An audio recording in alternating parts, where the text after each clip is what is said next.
ہوگا کہ ان کے یوٹیوب چینلز ٹرمینیٹ کیے گئے تھے اور اس سلسلے میں ہم ان کا یعنی کہ اپیل اختیار کر رہے تھے کہ ان کے یوٹیوب چینلز واپس آ جائیں. تو اس سلسلے میں میں نے کوشش کی تھی رابطہ کرنے کو ٹیوزڈے، لیکن انفارچونیٹلی کوئی رابطہ نہیں ہو رہا تھا اور میں پورے دن میں کوشش کرتا رہا، لیکن پھر بعد میں مجھے پتہ چلا کہ یہ سچویشن ہے کہ ان کی اریسٹ ہو گئی ہے. آپ کو کیسے پتہ چلا؟ ابھی میں آپ کو بس یہ بات نہیں، میرے سورسز ہیں تو ابھی میں آپ کو بتا نہیں سکتا، لیکن یہ ہے کہ مجھے بتایا گیا تھا کہ وہ ان کی اریسٹ ہو گئی ہے.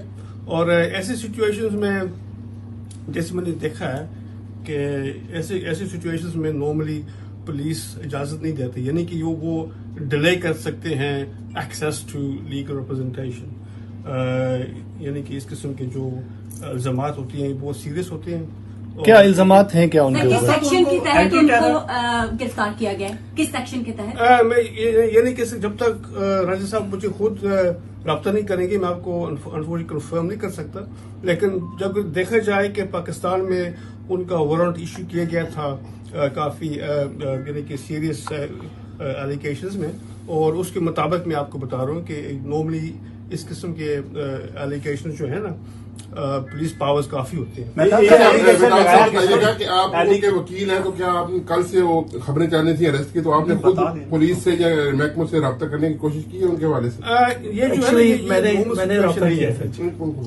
نارمل سچویشن نہیں ہے، یعنی کہ اگر نارملی اگر کوئی عام سے چارج ہو یا ایون اگر مرڈر کے لیے یا سیریس نارملی ہم یہ رابطہ کر سکتے ہیں، لیکن اس قسم کے کیسز میں جو ہے نا کس قسم کے کیسز آپ کیا کہہ رہے ہیں؟ اسپیسیفکلی بتا دیں کہ کس کیس میں ان کو انویسٹیگیشن کے لیے لے جایا گیا ہے. میں صرف آپ کو ایگزیکٹ نہیں بتا سکتا، لیکن میں صرف I am just concluding from جو میں نے دیکھا ہے کہ یہ جو ہے یہ ٹیررزم ایکٹ کے اندر آ سکتا ہے. جو جس طریقے سے وہ ان کو اریسٹ کیا گیا ہے، اس کا مطلب یہ نہیں ہے کہ وہ گلٹی ہیں یا واقعی وہ ملوث ہے.